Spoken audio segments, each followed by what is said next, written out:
কোমরের সাথে কাঠ ও বাঁশের কাঠি বেঁধে বোনা হচ্ছে কাপড়, আর এই কোমর দাঁতের শব্দে পাহাড়ের পাড়াগুলো এখন ছন্দময়।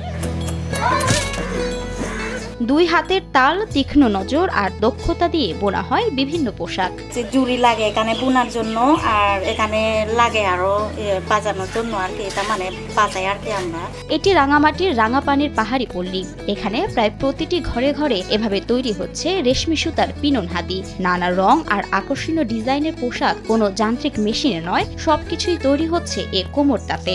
আদিবাসী নারীরা আত্মকর্মসংস্থানের জন্য তারা পারিবারিক এবং শিশুদের জন্য ব্যয় নির্বাহর খরচটা তারা রক্ষা করার জন্য তারা নিজেরাই সচেষ্ট ভাবে খুব আন্তরিক ভাবে নিজের চাহিদা মিটানোর পাশাপাশি বাণিজ্যিক ভাবেও তারা কাজকর্ম করে যাচ্ছে। একজোড়া পিনন হাদি তৈরি করতে সময় লাগে 15 দিন থেকে 1 মাস।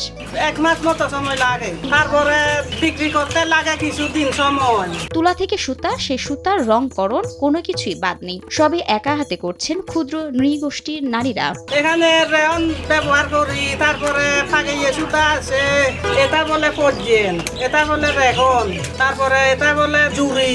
এক্সট্রিম মশার কয়েল প্ল্যান্ট ফাইবার দিয়ে তৈরি, তাই সহজে ভাঙে না, সুগন্ধিযুক্ত ও নিরবিচ্ছিন্নভাবে জ্বলে। ডেঙ্গু, চিকুনগুনিয়া বাহি সহ যে কোনো মশার বিরুদ্ধে দেয় এক্সট্রিম সুরক্ষা। 3 পিস, শাড়ি, লুঙ্গি, ফতুয়া, পাঞ্জাবি তৈরি করা হয় এ তাঁতে। তাঁতের তৈরি এসব রেশমি সুতার কাপড় পাইকারি দামে সংগ্রহ করে অনেকে চাঙ্গা করেছেন ব্যবসা। পাঞ্জাবি, ফতুয়া, এখানকার ট্রেডিশনাল পোশাক যেগুলো আছে সেগুলো 3 পিস, 1 পিস এগুলো সেল করে থাকি। কোমর তাঁতের তৈরি শুধু এক জোড়া পিনন হাদি বিক্রি করা যায় 20 থেকে 25,000 টাকা পর্যন্ত। পিনন হাদিগুলো আমার মা তৈরি করে, কিন্তু এগুলা কিনতে অনেক দাম। এদিকে সরকারি পৃষ্ঠপোষকতা পেলে পাহাড়ের পিছিয়ে পড়া নারীরা তাদের কর্মসংস্থানের পরিধি আরো বিস্তৃত করতে পারবেন বলে মনে করছেন সংশ্লিষ্টরা। সরকারি সহায়তা যদি দেয় ক্ষুদ্র ঋণ সংস্থা, ঋণ ফাউন্ডেশন, তাহলে আরে এগিয়ে আসবে।